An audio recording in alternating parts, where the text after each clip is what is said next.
layastele.tv.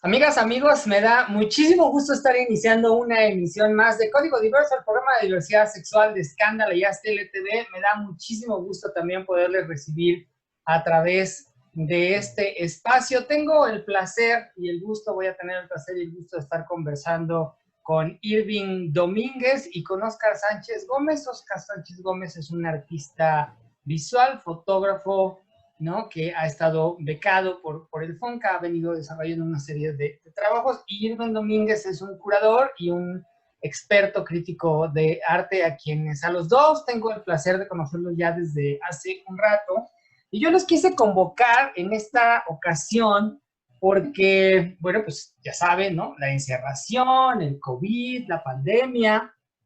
Yo tuve oportunidad de verlos a los dos, pues yo creo que, pues no me acuerdo si fue en febrero, pero fue en el MUAC, en el Museo Universitario de Arte Contemporáneo, en una exposición que se llamó Expediente Seropositivo, que hacía una revisión muy interesante de cómo ha venido desarrollándose el arte, ¿no?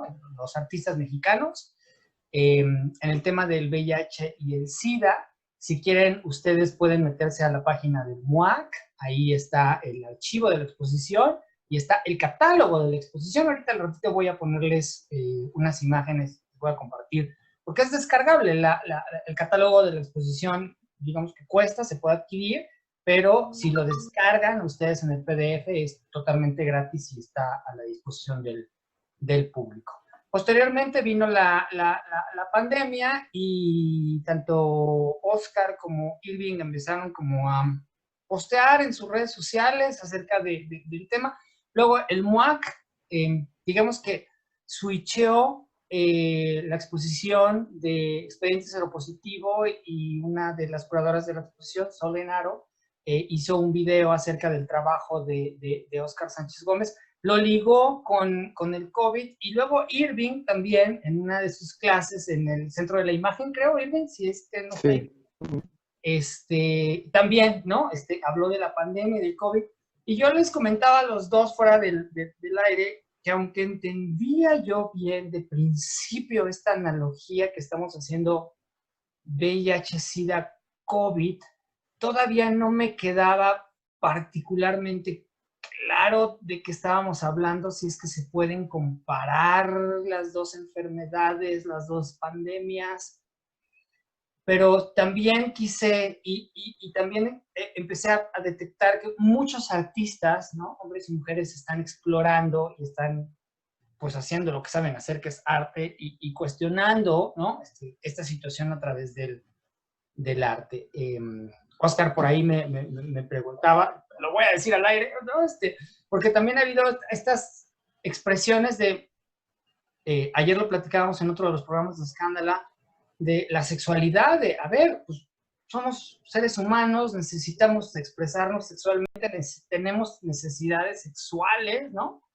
Y ahí está. Entonces, de todo esto, de VIH, de SIDA, de COVID, pandemia, arte, de todo esto quiero que estemos hablando durante esta hora aquí en Código Diverso.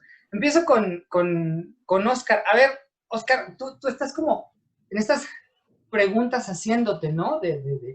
¿Y ahora qué? ¿No? Porque, pues, queremos coger, como todos, yo me imagino, pero nos limitamos. Pues sí, ahora con este asunto del COVID ya no es solamente tener ciertas precauciones que a la vista atrás parecían mucho más sencillas, fáciles, rápidas y específicas para uno poder tener de alguna manera ciertas protecciones alrededor de enfermedades de transmisión sexual, ¿no?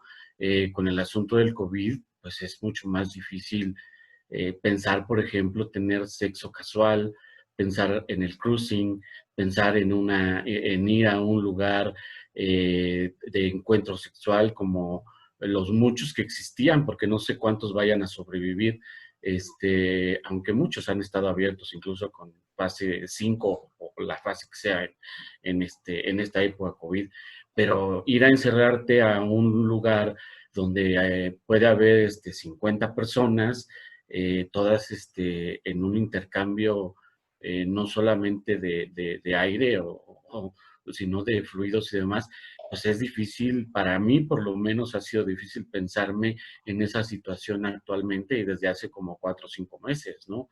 Entonces, pues sí, efectivamente, como seres humanos tenemos la necesidad de satisfacer nuestras pulsaciones sexuales, pero sí yo me he quedado con la pregunta de, y bueno, ¿y ahora qué hace uno, no? Para mí sí sigue siendo hasta ahora difícil, incluso el poder, como era lo normal y lo más fácil, pues quedarte de ver con alguien, pues ya sea en tu casa, en un hotel o en la casa de la otra persona o de las otras personas, no sé, pero ahora dices, eh, pues ¿qué hace uno? No solamente, digo, en mi caso, no vivo solo, pero puedo mantener distancia en mi casa, ¿no? O en donde Claro. habito. Y el que yo pudiera relacionarme con alguna otra persona no podría implicar tanto riesgo para con quien convivo. Pero aún así, pues yo sigo con esa pregunta, ¿y ahora cómo se va a tener sexo? Digo, como lo digo, para muchos no ha sido ningún problema, lo siguen teniendo como si no hubiera COVID, como si no hubiera, como si el fin del mundo ya hubiera sucedido, pero yo sí me cuestiono un poco qué hacer ahora con ese sentido. Digo, hasta ahora no lo he resuelto, hasta ahora sigo yo creo que virgen ya desde hace 5 meses, pero pero de alguna manera tendrá uno que resolverlo, porque por lo que uno ve, pues esto ya se quedó para el futuro cercano, lejano y súper lejano, ¿no? Ujú. Irving, tú, ¿Qué tú, onda? tú explorabas esta parte pues también, ¿no? O sea, ¿cómo lo has resuelto tú como un hombre gay, ¿no? O sea, también, pues, ejerciente, digamos, de su sexualidad. ¿Cómo tú lo ves, digamos, desde el aspecto personal? O sea, sí, comparto estas dudas, ¿no? Estas Ujú. dudas y estas angustias. Platicábamos también de un texto que hizo Wenceslao Bruciaga que publicó en la revista de la Universidad de la Así UNAM. es. Una crónica. Ayer platicábamos también, ¿no? ¿Se acuerdan de esta película de Las Noches Salvajes? Pues ahí es donde empiezo, ¿no? A hacer analogías, ¿no? Ujú. Nos vamos a jugar, pero cuenta. Claro. Bueno, en mi caso, yo primero me informé, comencé a buscar artículos que hablaban directamente de qué onda con la sexualidad en tiempos del COVID. En efecto, bueno, pues evidentemente una de las grandes eh, como recomendaciones era, eh, No para empezar, cojas. no tengas sexo, ¿no? Era la primera, ¿no? La segunda fue, bueno, ten cuidado de no intercambiar fluidos como la saliva, que es como, pues, está un poco complicado no hacerlo. Y luego ya la tercera fue que esto lo encontré en un par de artículos que decían, bueno, si necesitas tener sexo, pues puedes tenerlo con una pareja estable o con un amante regular. Y yo afortunadamente estoy en una relación con un chico que somos amantes de hace ya un par de años, entonces, bueno, para mí no fue tan complicado hacer la transición o sea, pues en estos momentos, ¿no? Claro. De contingencia. Y por supuesto, lo platicamos, lo pensamos. También hubo un proceso de adaptación porque durante como un par de meses no había hoteles, entonces tuvimos que adaptarnos a otras circunstancias. Es decir, es bien interesante porque eh, sí vivimos una contingencia en la forma en la cual nos relacionábamos en la intimidad, pero lo hemos llevado bastante bien. Y por supuesto, pues siempre está tal como lo indica Wenceslao, ¿no? En su texto, pues esta tentación de ir a un lugar de encuentro, un lugar de orgías, y obviamente como quedarte con esto de la cabeza de, o sea, ¿es prudente, no es prudente? Bueno, evidentemente no es prudente, pero tengo ganas, pero voy y ¿qué hago? Y, o sea, entonces, sí se han generado muchísimas preguntas en torno a ello. Y de hecho, una cosa que yo comentaba contigo, Gabriel, el día de ayer, es que en Twitter yo vi al menos en los meses pasados, por primera vez, la verdad es que tengo que decirlo que creo que eso es bastante positivo, me parece bastante positivo, un debate muy activo entre ciertos usuarios de Twitter, entre si era prudente que estos lugares estuvieran abiertos, o por qué no los sancionaban y por qué no los multaban. Fue muy interesante porque creo que fue la primera vez que en una plataforma social como Twitter se discutió abiertamente o sea, sobre estos usos de la sexualidad gay urbana que, o sea, todo el mundo conocemos, pero que preferimos no hablar de ellos, no aludir, pero que constituyen parte de o sea, de nuestra vida sexual. Y además, hay que decirlo, pues bueno, había posiciones encontradas, ¿no? Gente que decía, ay, ¿dónde es para ir? Y otros que decían, no, esto es irresponsable, ¿cómo es posible?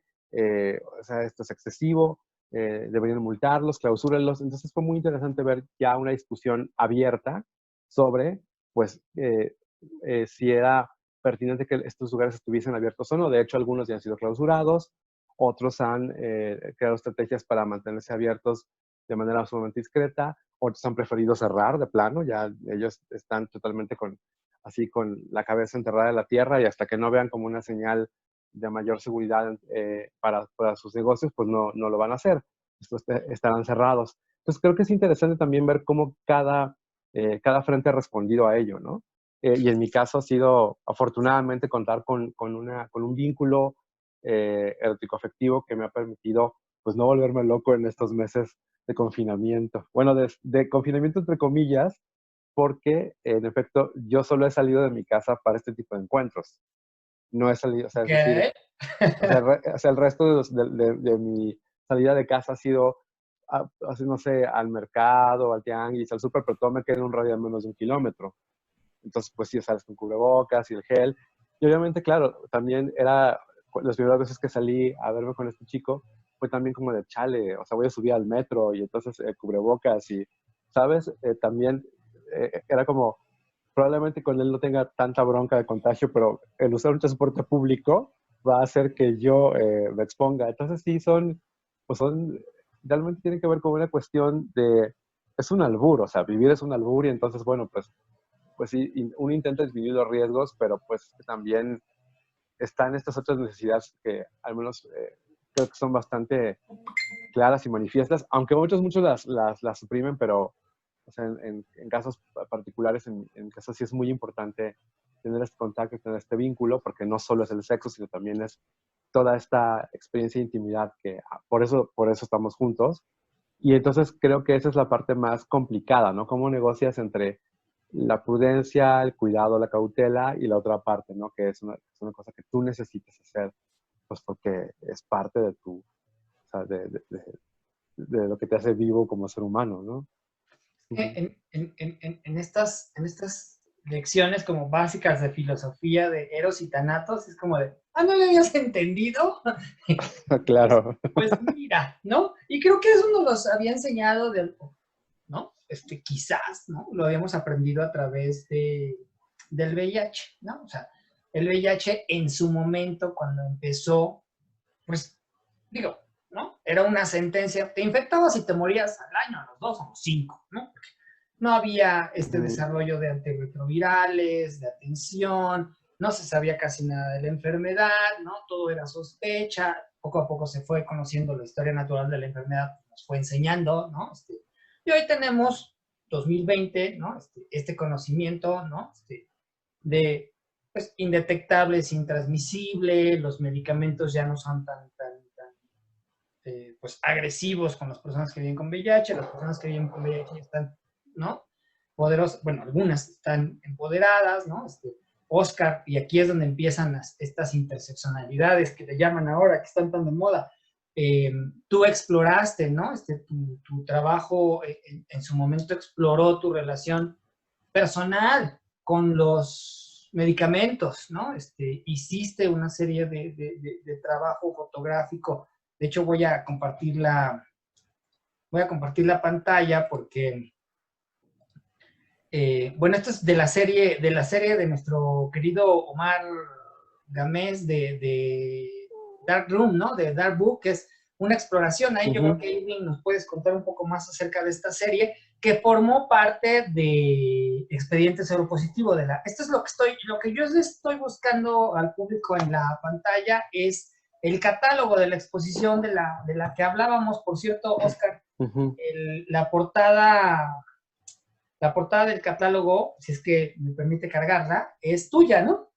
Sí, esa es una foto mía. ¿No? Sí, es bueno, mi exploración alrededor fotográfica, alrededor del VIH y de vivir con VIH, fue en parte pues esta exploración estética, fotográfica, pero en parte también me sirvió personalmente para asumirme como una persona que tenía que tomar una serie de pastillas, sobre todo si estamos hablando de 1997, que es la primera vez cuando yo realizo la primera imagen, que es esta imagen del vaso con las pastillas alrededor y una fotografía mía metida en el vaso con agua, es esa foto, con esa foto empieza el proyecto y con esa foto empieza mi medicación con la triterapia que le llamaba, ¿no? Anteriormente, antes de 97, yo sí había tomado medicamento, pero era tomar una pastilla, ¿no? Y en este caso era tomar tres medicamentos y para mí era muy fuerte ver una cantidad grande de pastillas tomar al día, ¿no? Y parte de lo que me ayudó también a hacer estas fotografías fue incluir en mi vida cotidiana las pastillas y tener que tomármelas a diario, ¿no? Entonces, fue una exploración. ¿Esta es la foto con la que inició, digamos, el proyecto? Sí, esta es la primera foto que yo tomo de ese proyecto, que es cuando me dan mis 3 frascos de pastillas y que yo empiezo a tomar la triterapia, ¿no? Y entonces, en parte es la foto para iniciar el tratamiento y para iniciar la reflexión alrededor de vivir con VIH a partir de la fotografía, ¿no? Que estos son los famosos cócteles, ¿no? De los que se habla. Digo, hoy siguen siendo, a ver, es una pastilla, pero sigue teniendo bueno, muchos componentes. La ventaja es que ya no tienes que chutarte este cóctel de pastillas, que en su momento las personas que vivían con VIH tenían que tomar estas y otras más, o sea, eran como 20 pastillas al día. Sí, hubo un momento en que yo tomé por ahí de 99, yo creo, me tomaba, no sé, como 40 pastillas diarias. Y me acuerdo que hubo un medicamento que estuve tomando. En ese entonces, ya después me di cuenta que había sido, bueno, finalmente uno es conejillo de indias en esta circunstancia, pero fue un medicamento que estuvieron probando. Yo me tenía que tomar 4 pastillas cada 4 horas de ese medicamento. Entonces era esclavizante tener que estarlo haciendo cada 4 horas, porque eso interrumpía el sueño, ¿no? Claro. Y bueno, conforme ha pasado el tiempo, las terapias son más amigables, digamos, ¿no? Más acordes a que pueda uno incluirlas de una manera no tan disruptiva en la vida cotidiana, ¿no? Hablando de esta serie y regresando un poquito, vamos a ir y venir, Irving, acerca de los cuartos oscuros que tú decías, de esta discusión que se hizo en los cuartos oscuros. Habría que decirle al público y que tiene que ver, creo que también lo hemos platicado en su momento. A ver, los cuartos oscuros en este momento, tanto en México como en la Ciudad de México, para resumirlo, o para, digamos, como acotarlo a la Ciudad de México, que creo que es donde hay más, aunque Guadalajara tiene su escena, y Monterrey también tiene una escena muy particular. Pero a ver, en Ciudad de México no están prohibidos, ¿no? No son ilegales, pero al no haber una regulación y una legislación de este tipo de lugares de encuentro, están en un limbo legal, ¿no? Era curioso porque a uno que está en la Santa María de la Ribera, el lobby se llama, no lo clausuraron o no le suspendieron las actividades, no está clausurado, está en suspensión de actividades. Ah, mira.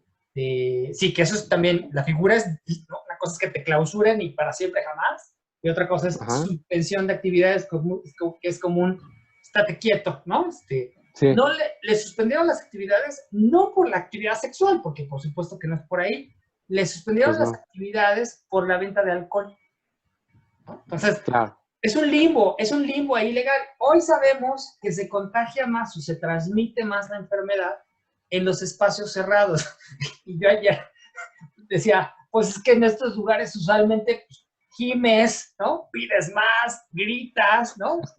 Y te vienes, pues hay que ver las películas porno, ¿no? No yo creo que eso es de lo poco que no mienten, pues uno grita, ¿no?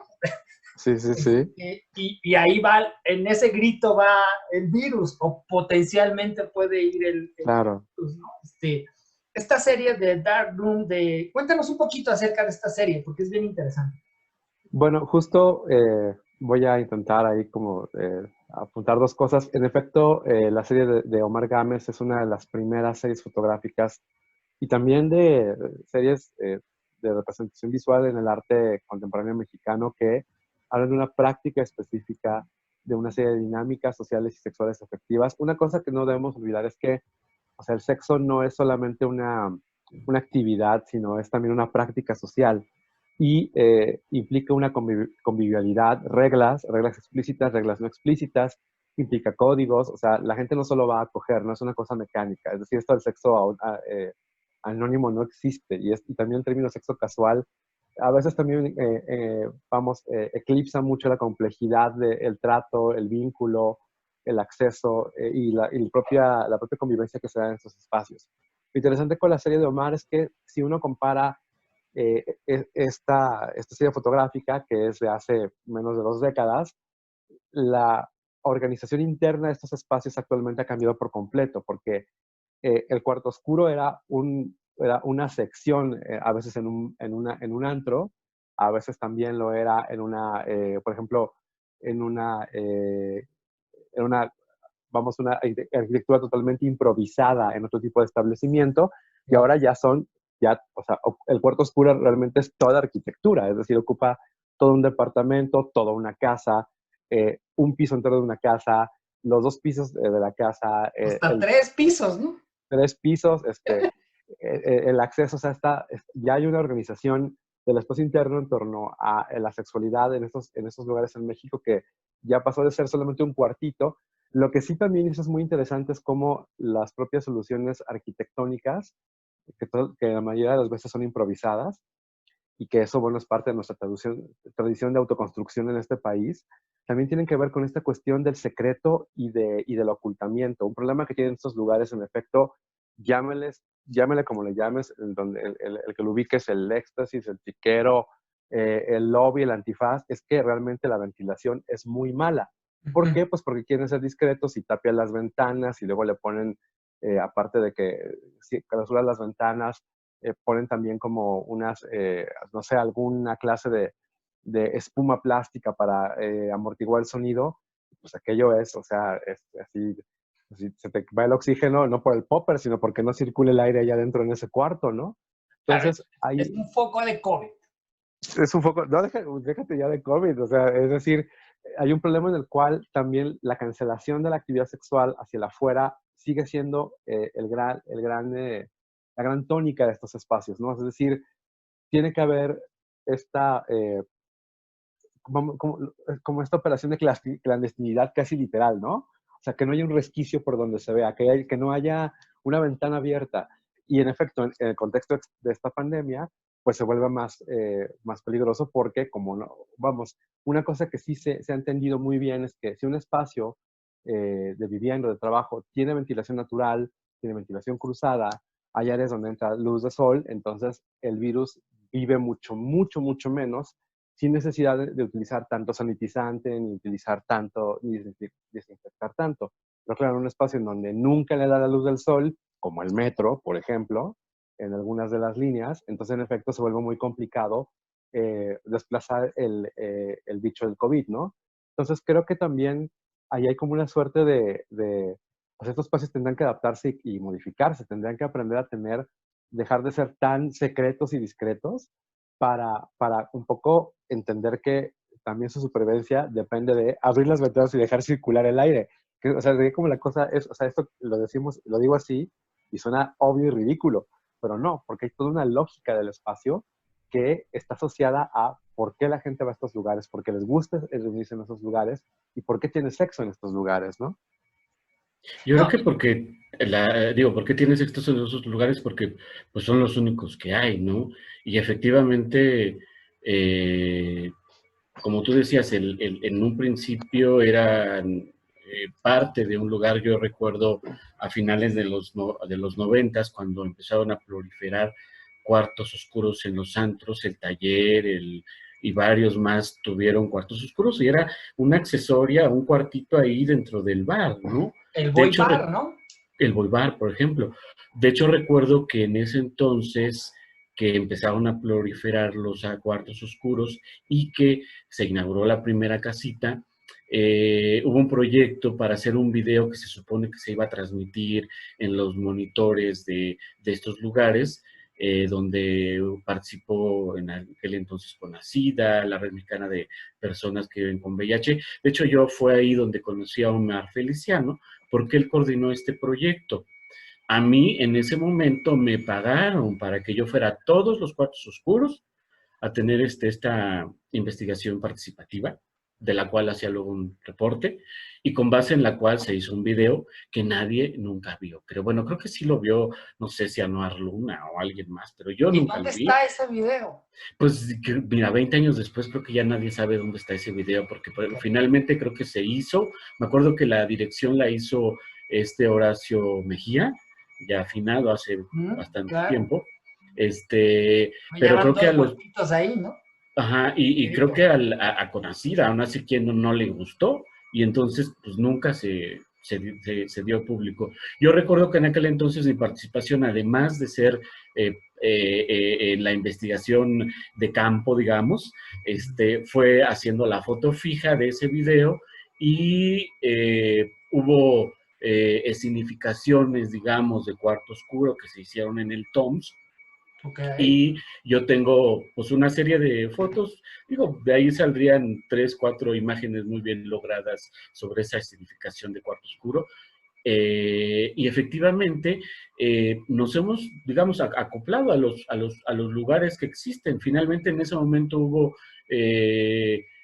siempre ha habido lugares de encuentro, pero bueno, conforme ha pasado el tiempo, primero hubo a finales de los 90 esa proliferación de cuartos oscuros en los antros, luego ya desaparecieron. Creo que fue después de este incendio de la discoteca ahí, que cuando Padierna era delegada, ¿no? Un incendio en la discoteca. También vino esta ley de Rocío.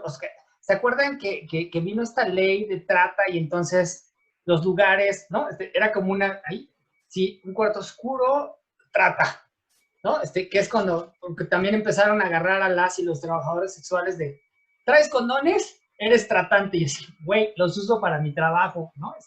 Vino ahí también en esta gay friendly Ciudad de México que decimos que fíjate, somos tan gay friendly que no tenemos legislación de cuartos oscuros, ¿no? Claro. Y decías, es que ven cómo es lo rico de esto de la interacción. O sea, a ver, trabajar en cuartos oscuros, en su momento le preguntaba yo a Omar Gámez acerca de esta serie, y decía, pues que la técnica, o sea, el trabajo de tomar la foto en el caso de la serie de Omar, y en el caso tuyo, Oscar, pues es que, a ver, ¿de dónde sacas la luz, no? O sea, no hay fotos sin luz, o sea, ¿cómo sacas? O sea, ¿pides permiso? ¿Lo haces clandestino? O sea, ¿qué vale más? ¿La documentación? ¿El permiso? Claro, ¿no? Supongo que tú no sacaste caras en esa serie, Oscar.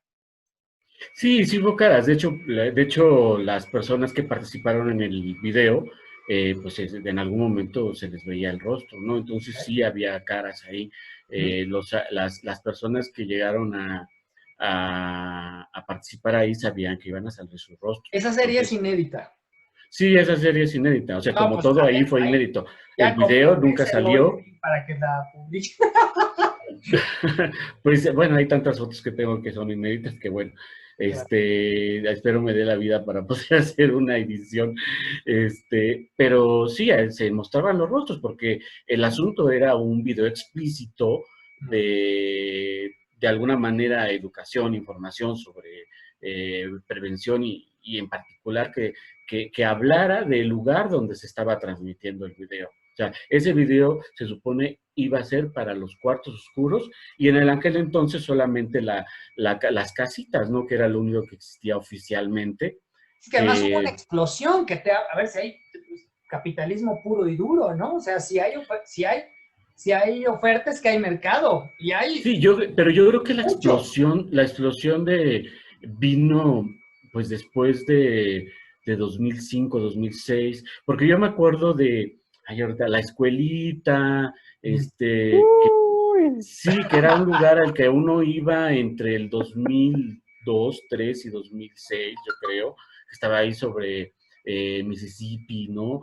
O algunos otros lugares, pero eran contados, pero la explosión, yo me acuerdo el primer lugar, bueno, no el primer lugar, yo me acuerdo como que el momento en que inició fue cuando se empezó este lugar que se llamaba La Cortina, que estaba ahí en el Metro Insurgentes, estaba era una cortina.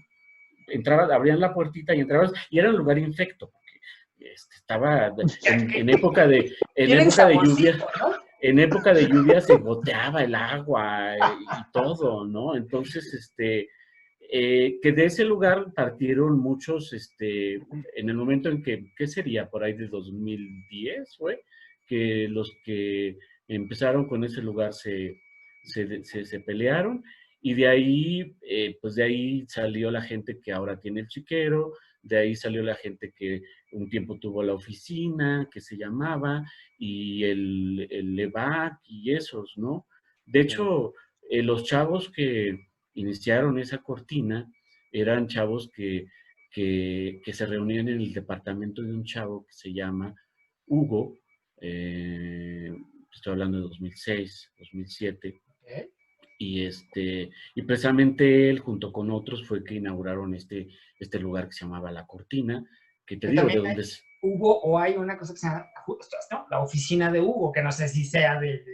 Es esa. Precisamente en la casa de Hugo era donde se hacían las orgías, en su departamento, antes de que, previo a que se abriera la cortina. Te digo, la cortina yo creo que se abrió como en 2009, yo creo. Sí, como en 2009 yo creo que se abrió la cortina. Pero ven, digo, ya saben que el tema a mí, estoy platicando con Óscar Sánchez Gómez, fotógrafo, y con Irving Domínguez, curador.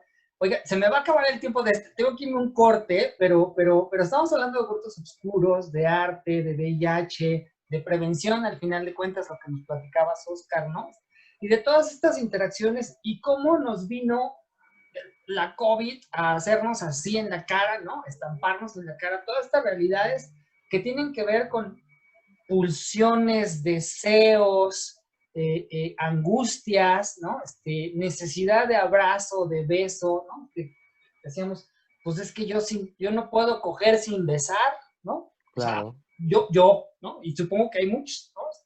Pero de eso y más vamos a regresar a hablar. Estamos en Código Diverso, estamos a través de Escándala Ideas TLTV.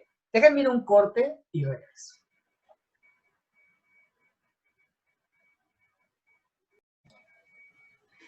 Seguimos en Código Diverso a través de AzTLTV y de Escándala. Estoy platicando con Óscar Sánchez Gómez y con Irving Rodríguez. Estamos platicando de cuartos oscuros, de fotografía, de arte, de deseo, de cuartos oscuros clausurados, porque, bueno, sí, decías que clausurados, ¿no, Irving? Hay uno que sí clausuraron, el Antifaz de Salto del Agua. De Salto del Agua, que hay como 10, ¿no? De esos. No sé cuántos hay. No tengo certezas, pero tampoco dudas, pues te hablan también, a ver, lo decíamos, o lo decía yo, si hay mercado, o sea, hay ofertas que hay mercado, y pues seguramente también hay otras cosas, ¿no? O sea, en Estados, pienso en Canadá, en París, ¿no? En Nueva York, en estas ciudades en donde, a ver, están legislados, ¿no? O sea, por ejemplo, en Canadá, si llegas en evidente estado alcohólico o bajo el influjo de alguna droga, no entras. Y no entras porque si te pasa algo ahí adentro, quien lleva la responsabilidad es el lugar, ¿no? Entonces, es como, ya saben que en esos países es como, no, mejor no, ¿no? Tienes que entrar, tienes que dejar tu identificación oficial, te la dan a la salida, ¿no?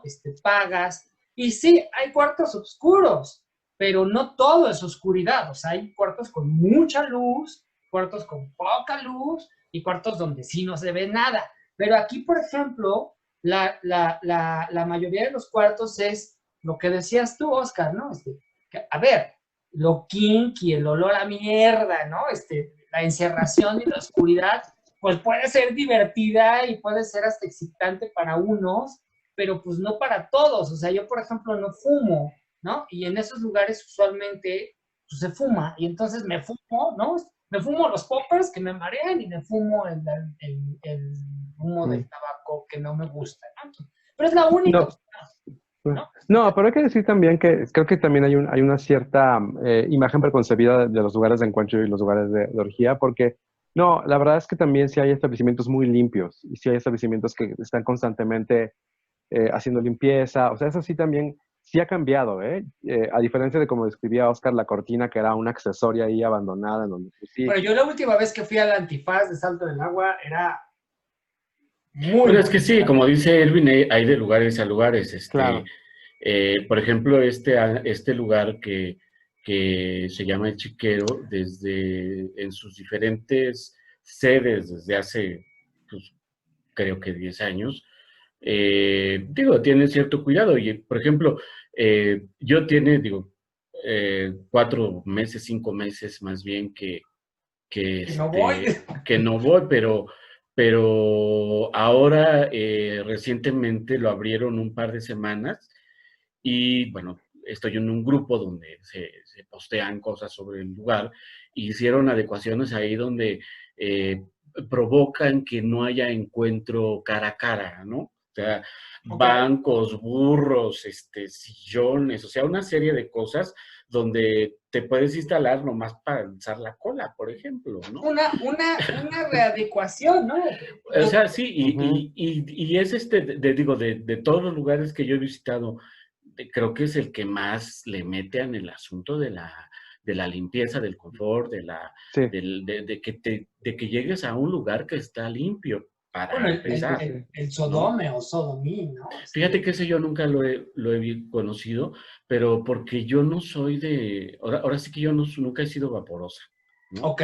Yo A mí tampoco. creo que incluso yo creo que los vapores son los primeros lugares de encuentro en México antes de cualquier cosa. Que se evaporaron también los Mina. Yo sí era asiduo a los Mina y se me evaporaron. Creo que ahora de ese tipo de lugares, además del Sodom, pues el único que quedaba creo que era el Finister. No sé si haya alguno. Sí, Bueno, sigue, los ¿no? Rocío de Gómez Farías, y bueno, otro que ahora es muy famoso que tampoco conozco, que son los San Ciprián, ¿no? Ahí en la Merced. Esos se reinventaron, o sea, porque los San Ciprián, estamos hablando de baños de vapor, los San Ciprián están en la calle San Ciprián, en el barrio de la Merced. Ya ven, en unos barrios los baños obedecen a necesidades barriales, porque en las vecindades no había baños, o sea, había baños, ¿no? Eran comunitarios, entonces existían los baños de vapor, por eso existían los baños de vapor. Ya luego se reinterpretaron, ¿no? Hay que ver el Callejón de los Milagros, ¿no? Pero sí, los San Ciprián dijeron, pues de putos, ¿no? Los hacemos gays. Aquí está el target, ¿no? Sí, claro, porque hay mercado, ¿no? Esta reinvención, y estamos hablando pues de estos trabajos que hiciste tú de investigación participante. Fíjate, le decía yo cuánto falta hace Omar. Omar Feliciano también documentó e hizo trabajo de campo en el Camino Verde. Y pues, sí, de hecho todos al Camino Verde. O sea, si no se contagia al aire libre, los ecologistas no se van a poner muy, muy contentos. Y la UNAM, que siempre ha negado la existencia del Camino Verde, pues seguramente tampoco, ¿no? Pero... De hecho, yo tengo también documentado todo su, bueno, no todo, porque no siempre iba con él, ¿verdad? Pero sí muchas veces, que será entre 2002 y 2006, iba mucho con él al Camino Verde y documenté todos los, todas las cosas que hacía ahí, ¿no? Él hacía que intervenciones, me acuerdo que hacía colgaba intervenciones, condones en los... colgaba condones, en fin, y yo lo Wow. acompañé mucho a esas intervenciones y las tengo documentadas, ¿no? Wow. Fue con él con el que yo conocí el Camino Verde, ¿no? Que ya Y el Camino Verde va como en la cuarta versión, porque el original Sí. como en la se 19ª, yo devastó. creo. O sea, a ver, digo, también lo que es, y yo en su momento también tuve ahí discusiones, presenté un trabajo en la Semana de Diversidad Sexual, cuestionadísimo, por cierto, por Omar y por otros, dijeron, no, es que ¿cómo estás haciendo esto? Lo estás exponiendo. A ver, güey, ¿no? O sea, es una zona ecológica protegida, es un área ecológica protegida. Pisarla ya está dañándola, pero entiendo la necesidad, ¿no? Pues si vas a coger y usas condón, pues cabrón, no lo tires y recógelo y llévatelo y tíralo en tu casa o en el primer bote de basura, pero en la basura. No dejes el condón, ¿no? No dejes la basura, porque tú estás cogiendo ahorita aquí, pero en la noche hay tlacuaches, víboras, ardillas, ¿no? ¿Qué necesidad tienen que andar pisando condones llenos de semen, ¿no? Entonces, pero bueno, esa fue la primera. Y ya el Camino Verde va como en su cuarta, ¿no? O sea, la Claro, UNAM, la primera se devastó y la UNAM lo que claro. hace es, cuando ve que ya eso se descontrola, lo que hace es agarra y tumba, ¿no? Entonces, tumba los árboles y devastó la primera área, la segunda área, la tercera le hicieron porque era muy grande, le pusieron una reja, y entonces pues ya no se puede meter la gente ahí. Y ahora hay Camino Verde, tercera y cuarta sección, y bueno, yo no estoy empoderando a nadie, pero si no se contagia, si en lugares cerrados se contagia o se transmite y en lugares públicos no, pues, a ver, es que es la otra, o sea, pienso en otra vez, ¿no? En estos, en Madrid y en Holanda, estos lugares de encuentro sexual al aire libre, los estados saben, y entonces la policía va, pero no va a perseguir gente que está cogiendo, va, se mete a la policía y te pregunta si todo está bien, ¿no? Porque puede haber un loco homofóbico que se meta ahí a atacarte. Y la policía va, sabe qué está pasando, eh, solo va como a supervisar que todo esté en orden y se sale, ¿no? E incluso hay Claro. intervenciones de no tires tu condón, ¿no? Va gente a repartir condones, o sea, porque se Sí, sí, sabe, sí. ¿no? O sea, será como cosa Digo, de reinterpretarse. y también creo que tiene que ver con una cuestión que ha salido a colación desde que hubo todas estas versiones sobre el uso o no del cubrebocas, que ahora ya parece que está totalmente socializado y aceptado que es un imponderable usar cubrebocas, ya sea bajo techo o en la calle, en el transporte público. Creo que también tiene que ver con una cuestión con qué vamos a hacer con los desechos de la profilaxis, ¿no? Es decir, con los cubrebocas, con los guantes, que además son de un solo uso, el impacto ecológico, y también tiene que ver con, ahorita lo quiero relacionar, hablando de todo esto, de lo que estamos platicando, de cómo también esta profilaxis no solo tiene que ver con los desechos de la necesidad de protegernos del contagio, sino también de otra profilaxis que a mí me parece preocupante y que yo ya había observado en mi intervención en el ciclo Imagen y Pandemia para el Centro de la Imagen, que tiene que ver con, vuelven otra vez estas medidas de recomendación de volver a la monogamia, a la fidelidad, no tenga sexo con cualquiera, no bese, no abrace. Entonces de repente hay una policía del placer y la sexualidad que, si bien de principio parece ridícula y exagerada, al final de cuentas sí encuentra eco en ciertos sectores poblacionales que sí creen que tiene que arbitrarse la intimidad por completo, ¿no? O sea, finalmente la sexualidad no solo es una actividad humana, también es en buena medida un reflejo de nuestras dinámicas políticas, y hablamos de políticas de lo íntimo, domésticas, ya no solo sociales. Y en efecto, yo creo que estamos ante una nueva época de puritanismo en el que de verdad hay una apuesta por controlar qué tanto se tocan y qué tanto interactúan los cuerpos. En efecto, está todo esto que hemos comentado de la duda razonable de es que si me contagio, es que si beso, es que si el espacio no tiene buena ventilación.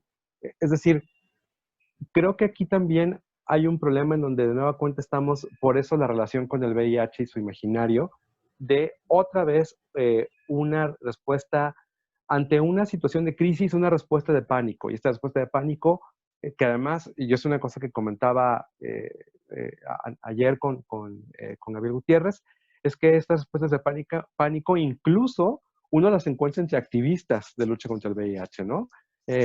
No beses, no toques, o sea, es decir, en lugar de ofrecer opciones de, bueno, pensemos cómo vamos a reimaginar la sexualidad, cómo vamos a replantearnos el contacto físico, realmente, o sea, habrá gente que sí, que esté muy feliz con la monogamia y con una pareja, está muy bien, pero hay otros muchos que no, entonces, ¿qué vamos a hacer con esos que no van a acogerse a esas medidas? O hablemos de estas parejas que tienen una relación estable, pero que también tienen estas otras permisividades que les permiten tener interacción con otros individuos.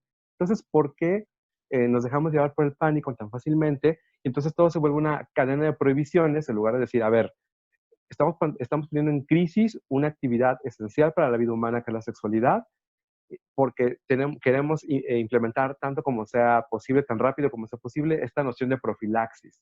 Y eso a mí me preocupa porque creo que también puede echar por calle, no todo, pero sí una parte de las ganancias y los logros de una sexualidad desprejuiciada en entornos incluso difíciles, como es el vivir con VIH, como son las ITS, es decir, la gente sigue teniendo sexualidad a pesar de las ITS, a pesar del VIH. El VIH también, bueno, tiene otras configuraciones actuales a nivel médico. Se puede alcanzar el grado de indetectabilidad, de no transmisión. Pero bueno, parece que otra vez ante este nuevo bicho, ante el COVID, otra vez tenemos esta cuestión de entrar en pánico, reglamentar, controlar, sugerir o de plano designarle al otro lo que puede o no puede hacer con su cuerpo. Eso me parece también una reflexión bien importante en estos días, ¿no? Sí, sí, esa parte es súper, súper importante porque, pues al final de cuentas, la pandemia llegó para quedarse un rato, como decía bien Oscar, ¿no? Y bueno, vamos a tener que, a ver, porque es que ahora es la salud física, pero la salud mental, pero coger es parte de la salud mental, ¿no? Es cuando dicen, ay, pues estás deprimido, coge, ¿no? Por todo lo que se... Pero no puedo, no, estoy encerrado. Claro, ¿no? Hoy estar con el otro, o sea, yo le decía, bueno, pues es que cómo se puede coger a 1,5 metros, aunque te vayas con el negro del WhatsApp, ¿no? No hay forma, o sea, güey, o sea, ¿no? O sea, no hay forma, ¿no? Estas imágenes apocalípticas, es que ya es, o sea, es de verdad distopia, o sea, digo, a lo mejor vamos a tenerle que agarrar un poco el gusto a coger pues, con cubrebocas, porque también esa es la otra, ¿no? Alguien decía, a ver, güey, órale, va, yo voy a ir a salir a coger, me la voy a jugar, pero hasta crees que voy a usar condón. O sea, lo que quiero es coger, ¿no? O sea, ¿y tú crees que ahorita a mí me voy a ir a exponer a infectarme de contagiarme de COVID que me puede matar, ¿no? ¿Tú crees que me voy a reprimir y que me los echen todos, ¿no? Pues, el VIH y todas las demás.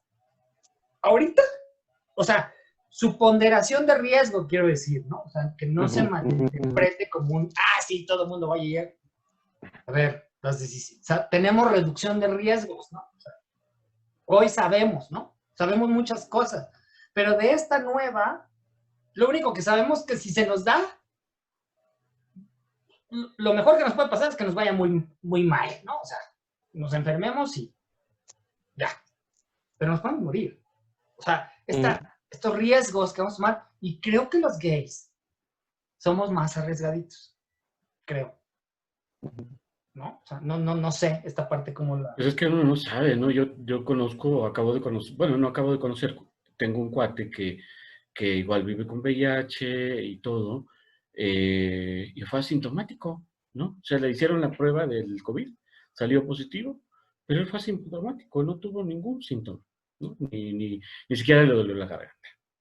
Entonces, pues uno no sabe qué le va a pasar, En realidad uno no sabe qué le va a pasar si de repente, ya sea por salir al mercado o porque decides tener un encuentro sexual, pescas el COVID, ¿no? Yo creo que aquí es, pues más bien construir una confianza en uno mismo, construir una manera de volver a tener este tipo de relaciones, ¿no? Yo le comentaba a Javier Martínez, este médico de la Red Mexicana de Personas que viven con VIH, que es mi médico desde hace 30 años. Bueno, es el único, creo que es el médico que he tenido desde hace casi 30 años, ¿no?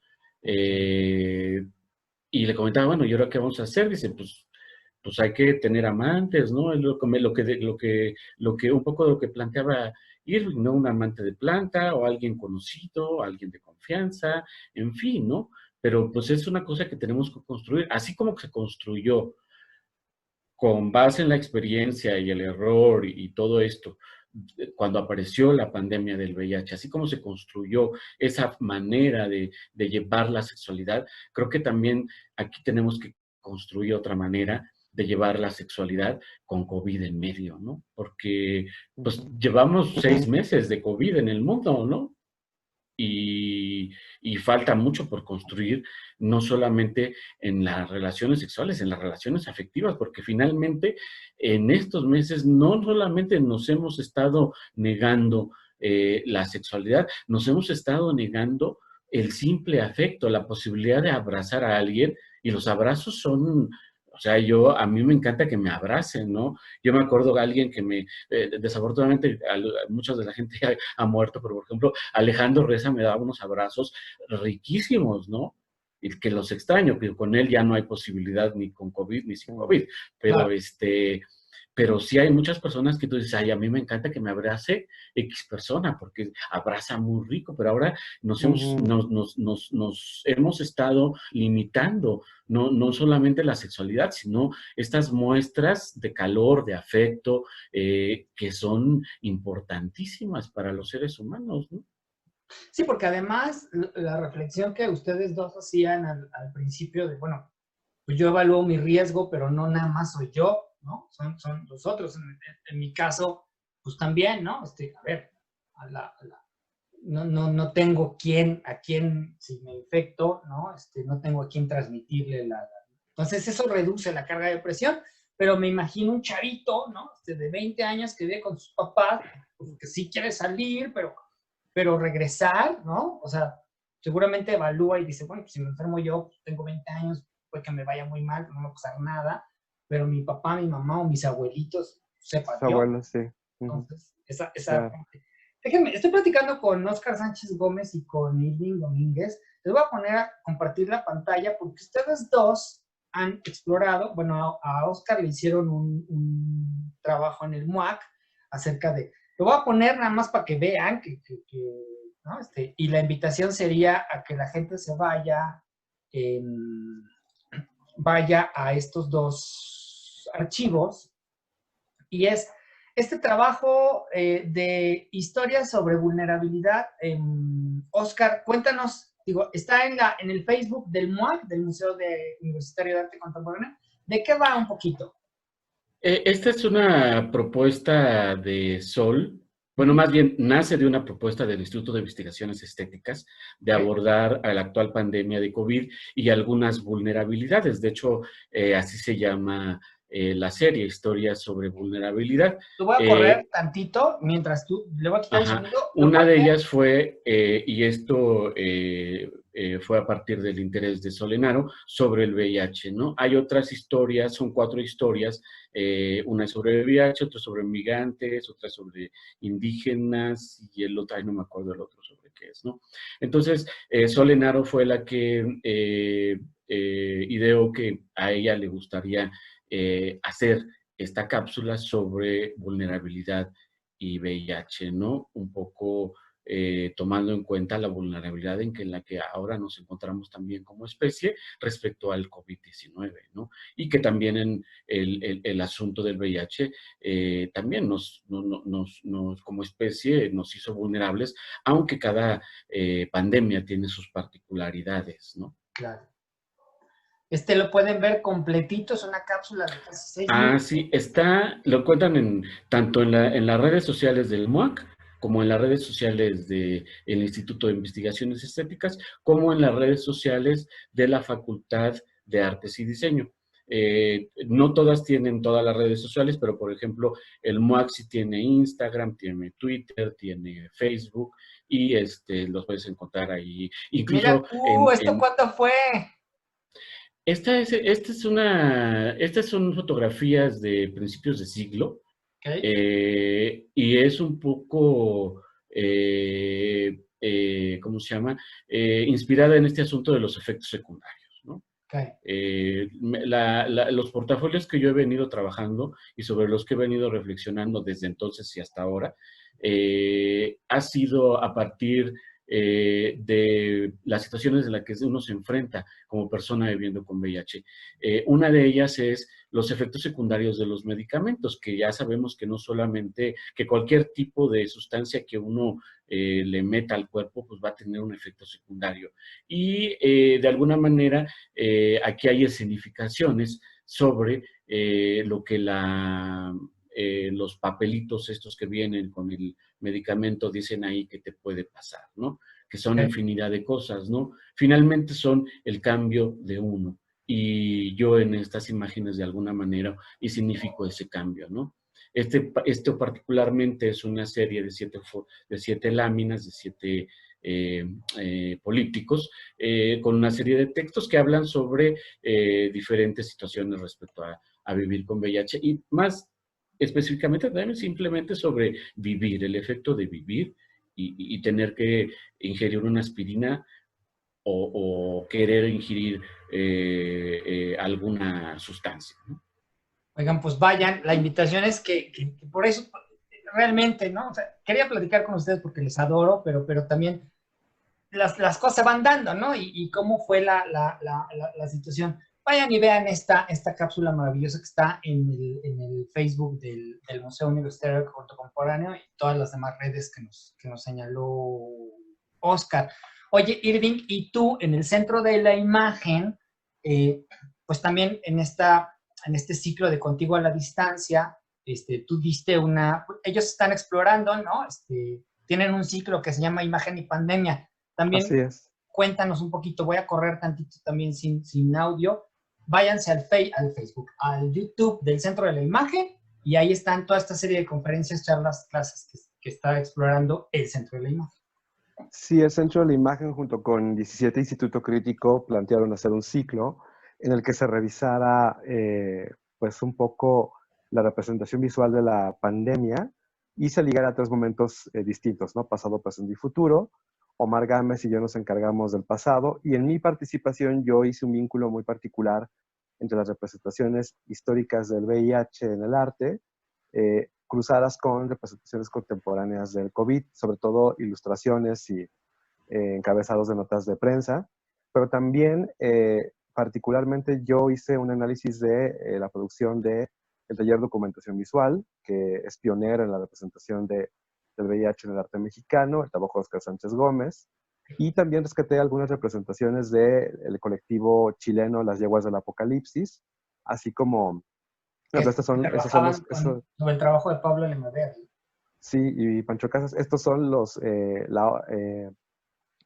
vamos, toda la papelería generada por el TDB, por Taller de Documentación Visual, para la promoción del condón, basado en imágenes propias, en imágenes recicladas. Por ejemplo, esto es Antonio Salazar con su pareja Jesús Garibay, que Ay, esta pieza estuvo en una bienal de fotografía, estuvo seleccionada. Entonces, bueno, pues ahí era una revisión interesante sobre ampliar estos imaginarios sobre el VIH y a partir de ellos, pues reflexionar sobre cómo tenemos problemas para representar el COVID, porque no solo, vamos, la imagen extendida es la de el médico cubierto con careta, cubrebocas, gogles, guantes, y obviamente las escenas hospitalarias, pero vamos, si hacemos una revisión retrospectiva, nos damos cuenta que hay otras formas de representar la relación con ciertas enfermedades, ¿no? Y el caso del VIH a mí me interesaba mucho respetar estas otras configuraciones visuales, un poco también para pensar que sí hemos tenido la posibilidad ante enfermedades tan graves de darles una cierta densidad visual, incluirlas en nuestros imaginarios. Y eso es muy importante, sobre todo para resistir una situación de crisis y de emergencia, pero también para entendernos mejor como individuos, es decir, cómo nos afecta en nuestras vidas, en las vidas de los demás, la presencia de estas enfermedades que trastocan pues, los órdenes que conocemos, ¿no? Y el anterior es el VIH. Digo, por ejemplo, yo no he hecho una investigación sobre el ébola, por ejemplo, pero en África fue también una enfermedad que trastornó por completo las formas de relación social. O sea, ya lo había hecho el VIH en África, pero el ébola fue aún todavía más devastador. Entonces, sí nos hace falta, por ejemplo, tener un mayor acceso y una mayor difusión de estas cosas. Por ejemplo, es un cartón de un caricaturista yucateco, Sergio Neri, que tiene una página en Facebook muy divertida, La Tuya en Vinagre, en donde habla de cuestiones de depresión, autodestrucción, codependencia. Y tiene este personaje muy recalcitrante que se llama Juan Chivo, que es un amargado deprimido. Y entonces él, en este cartón, él dice, ante los retos virales de las nuevas generaciones, él dice, mi generación inventó el SIDA, eso sí era viral. Y yo utilicé este cartón de Sergio Neri para hablar de las teorías de la conspiración detrás del COVID, porque una muy popular es la que dice que se generó en un laboratorio, y automáticamente me acordé que también se decía del VIH, que era un bicho de laboratorio. Entonces hay un retorno a figuras retóricas que por ejemplo, esto de Eleni Calorcotti, que es esta profilaxis de cómo abrazar en tiempos del COVID, y que seguramente se va a quedar con nosotros, estas formas de convivencia. Pero bueno, lo importante finalmente es abrazar, tocarse con el otro, ¿no? Eso creo que es lo más importante. Ya cada uno resolverá si lo hace de este modo o lo hace de una manera mucho más desinhibida, ¿no? Oigan, pues vayan tanto al Facebook del MUAC, del Museo Universitario de Arte, para que vean la cápsula que le dedicaron al trabajo de Óscar Sánchez Gómez y a la clase que dio Irving Domínguez en el ciclo Imagen y Pandemia del el Centro de la Imagen. Ay, chavos, la verdad es que yo sí quería, creo que se logró, hablar con ustedes de esto, ¿no? De ver, porque al final de cuentas los artistas son humanos, ¿no? Y somos humanos y trabajamos con emociones, con pulsiones, con deseos, con angustias, ¿no? Y creo que logramos reflejar un poquito de lo que estamos viviendo. Seguramente va a salir un montón de arte, está saliendo, ¿no? En todas las expresiones, en línea, ¿no? Por el momento. Y pues para mí era importantísimo poder platicar tanto con Óscar Sánchez Gómez, creador visual, fotógrafo, y con Irving Domínguez, curador de arte y experto en estos temas, porque además lo cuentan muy rico, ¿no? En primera persona, Óscar, y Irving siempre ha sido como muy, muy didáctico, ¿no? Para uno que no sabe absolutamente nada. Ay, sí, naciste ayer. No.